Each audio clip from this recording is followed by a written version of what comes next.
Welcome back to Act on Mental Health. My name is Sean Hardy, and I'm a licensed mental health counselor based here in Fort Wayne, Indiana. In today's video, we're going to be bringing the entire journey through acceptance and commitment therapy, all 100 key points and techniques, to a close. Over the past several videos, we've explored ACT from its behavioral foundations all the way through advanced processes and interventions. Now, in this final video, we'll look at what happens within the therapeutic process itself, the subtle dynamics, personal challenges, and moments that shape real-world ACT practice. We'll talk about times when control and avoidance might actually be workable, how therapist self-disclosure can strengthen connection, and why staying present is essential for both therapists and clients. If this series has deepened your understanding of ACT, please take a moment to like, subscribe, and share this content so that others can learn as well. Now let's finish strong with the final keys and exploring the heart of ACT in action.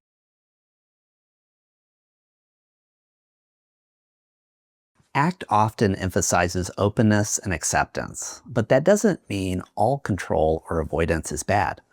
As the authors point out, whether control or avoidance is good depends entirely on the context and function.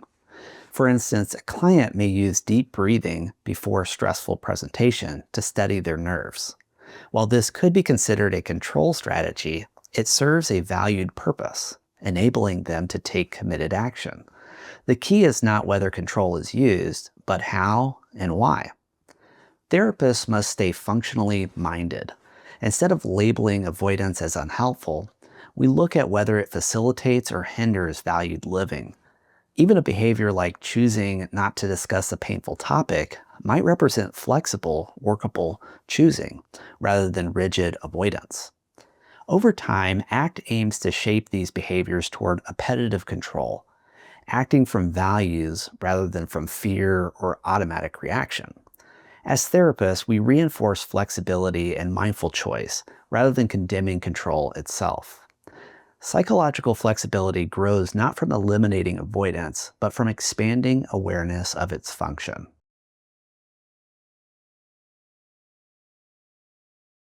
Therapist self-disclosure in ACT can be powerful when done skillfully and sparingly. It's not about sharing to gain rapport, it's about modeling authenticity and normalizing human struggle. ACT reminds us that thoughts and feelings are not the problem. It's our relationship with them that causes suffering. When therapists share something from their own experience, perhaps a moment of self-doubt, anxiety, or struggle, they reinforce this message that you're not broken, we all wrestle with the same human mind. A useful metaphor for this is the two-mountain image. The client is climbing their mountain, working through icy patches or tough climbs. The therapist, too, is on their own mountain, not at the summit, but also climbing, learning, and navigating struggles. From this perspective, the therapist can offer guidance without claiming perfection. Through mindful, value-driven self-disclosure, we demonstrate compassion and model psychological flexibility. We invite clients into a frame of common humanity, a shared understanding that struggle is part of the human condition.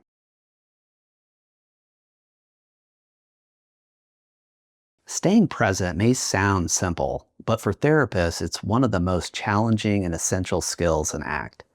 Therapy draws heavily on cognitive effort, like analyzing problems, planning interventions, and holding emotional space for another person.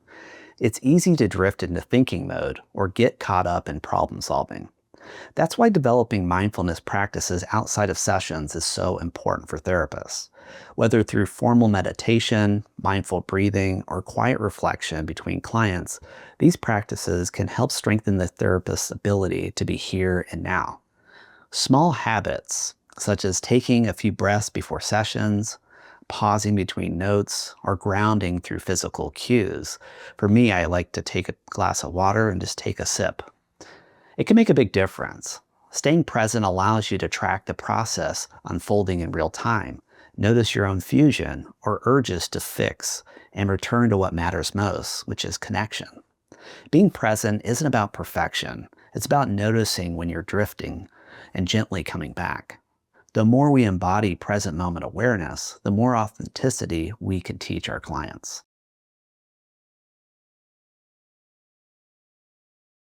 Therapists are not immune to fusion. In fact, our work often places us right in the middle of uncertainty, pain, and complexity.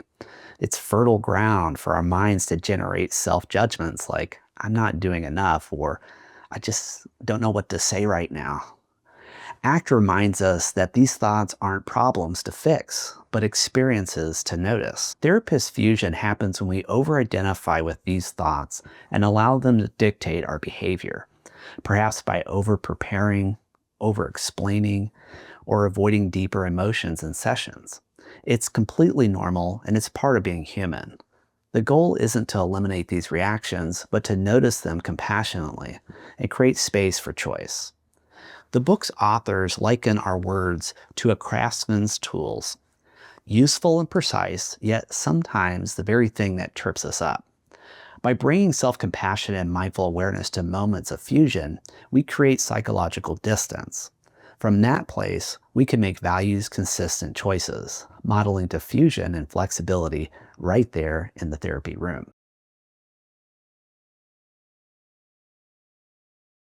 One of the biggest pitfalls for helpers is the fix-it trap. We enter this profession because we want to alleviate suffering, to help people change and thrive. But when the urge to fix takes over, we can lose touch with the present moment context of the session. We might push advice too soon, overanalyze, or unintentionally dismiss the client's emotional experience. Often the drive to fix comes from our own discomfort with pain, either our clients or our own. We may have internalized rules like a good therapist always has the answers, or if the client is crying, something's wrong. These beliefs can lead us to act from fusion rather than flexibility.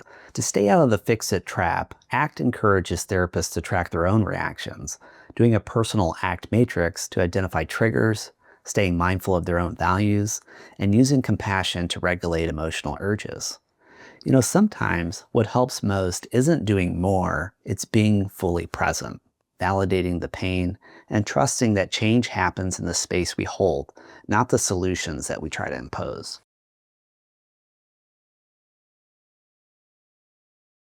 In ACT, therapists are often called to turn toward and stay with difficult emotions, both their clients and our own. This doesn't mean pushing clients into distress or rigidly applying exposure techniques as a rule.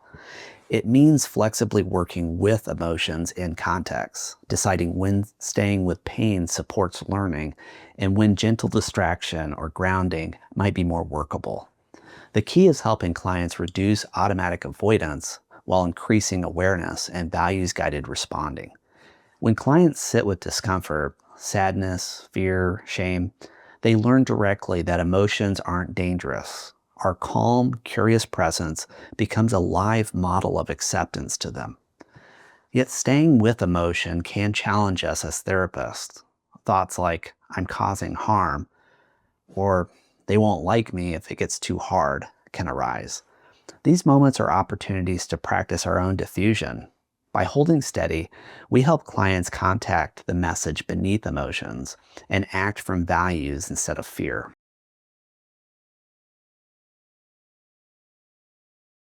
In most professions, self-doubt is seen as a weakness to overcome, something to replace with confidence as we gain mastery. But in therapy, the research suggests something different. Helene Neeson-Lai and colleagues found that therapists who experience more professional self-doubt actually achieve better outcomes with clients. It's counterintuitive, but it's true. And it's especially when the doubt is paired with self-compassion.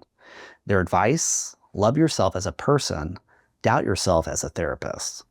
Now, this paradox highlights that self-doubt can form a sense of humility, a signal that we're aware of the complexity of human change and our own limitations. When we hold our self-doubt gently, it opens the door to self-reflection, flexibility, and curiosity. These qualities allow us to respond rather than react to the challenges in session. ACT invites us to accept doubt as a normal, even valuable companion.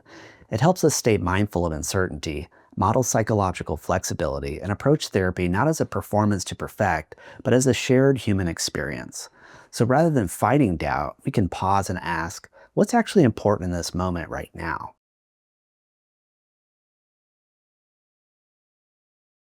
One of the most powerful ways we teach ACT is by living it out. Modeling the model means embodying the 6 core processes, so awareness, openness, and engagement, in our own behavior with clients. We don't just explain mindfulness, acceptance, or diffusion. We show them through how we interact with them. That begins with staying aware, noticing what's happening in the room and within ourselves. For example, as I hear you describe that memory, I notice some tension in my chest. So see, that models mindful awareness and self as context. Next is staying open. So being transparent about our own experiences in ways that demonstrate willingness. I notice some anxiety as I ask this question, but I'll stay with it because it feels important. Finally, staying active means working from our values and showing commitment in how we serve clients. Every moment in therapy is an opportunity to model flexibility, being aware, open, and active, the very processes we hope to cultivate in others.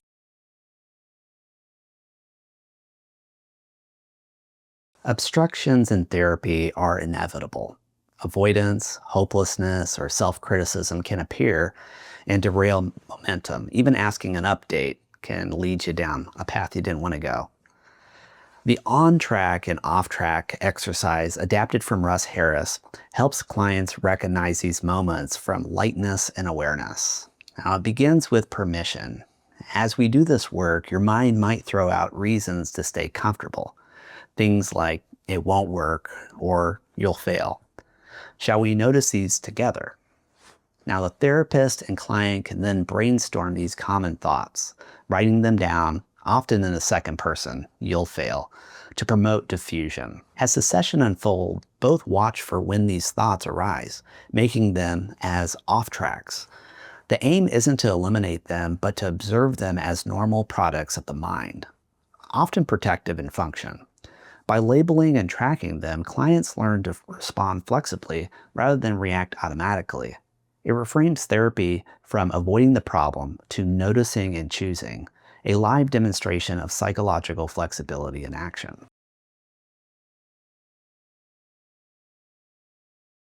Staying faithful to ACT doesn't mean rigidly following a script.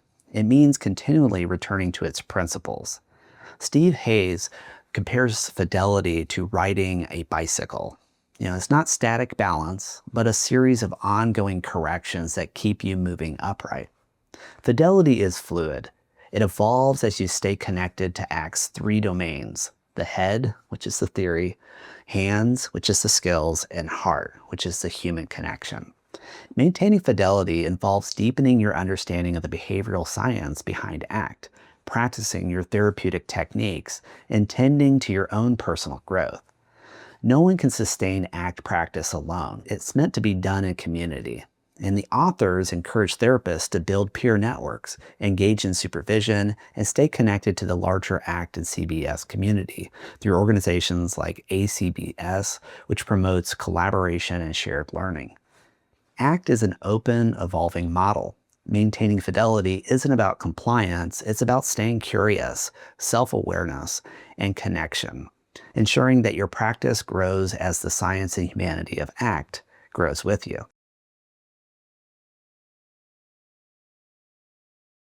The head of ACT represents the theoretical foundation, the behavioral science and philosophy that grounds everything we do. This includes functional contextualism, relational frame theory, and the psychological flexibility model itself. The head keeps us precise and intentional. It ensures that when we choose an intervention, whether mindfulness, metaphor, or values, we're doing so because it serves a function, not just because it sounds good. As practitioners, the head reminds us that ACT is not a toolbox of clever techniques. It's a functional behavioral model that must always be guided by analysis and context. Developing the head of ACT means studying the science deeply, thinking behaviorally, and continually asking, what's the function of this behavior in its context? It's the intellectual compass that aligns theory and practice. The heart of ACT is what gives it life, compassion, humility, and a genuine curiosity about human suffering. While the head keeps us technically accurate, The heart keeps us connected and caring.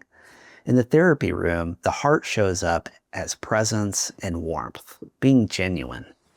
It's the stance of we're in this together rather than I'm the expert here to fix you. The heart allows us to work from love and shared humanity. It's the belief that pain is not pathology, but a natural part of living. ACT practitioners with heart understand that growth happens in the space between two people willing to stay present with difficulty. It's what allows the processes of acceptance, diffusion, and committed action to unfold authentically. Without heart, ACT becomes mechanical. With heart, it becomes healing.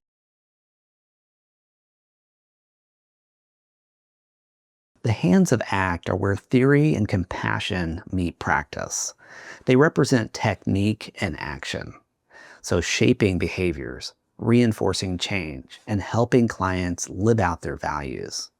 The hands of ACT bring the work to life through active engagement, exploring metaphors, guiding mindfulness, and setting experiential tasks. But ACT reminds us that skilled hands aren't always busy. Sometimes doing less, pausing, noticing, sitting in stillness is the most powerful action. The wisdom of the hands lies in knowing when to act and when to wait. ACT is, at its core, behavioral. It's about doing, but doing with awareness, guided by the head and motivated by the heart. It creates true integration. The therapist's craft lies not just in technique, but in precision, presence, and care. As we close out this series, it's worth reflecting on how far we've come. From behavioral foundations and relational frame theory to mindfulness, acceptance, and values-based actions. ACT invites us to live what we teach. The head keeps us grounded in science, and the heart connects us with compassion, and the hands move us toward change. When these three align, ACT becomes more than a model. It becomes a way of being. Thank you for joining me through all 100 key points and techniques in ACT. I hope this series has deepened your understanding and confidence in using ACT, whether you're a therapist, student, or a lifelong learner of psychological flexibility. If this series has helped you grow, please like, share this video with others. For more ACT-based resources, you can visit my website, seanhardy.com, and check out Acceptance and Commitment Therapy, 100 Key Points and Techniques on Amazon. And remember, your journey towards a more purposeful and mindful life begins with a single click.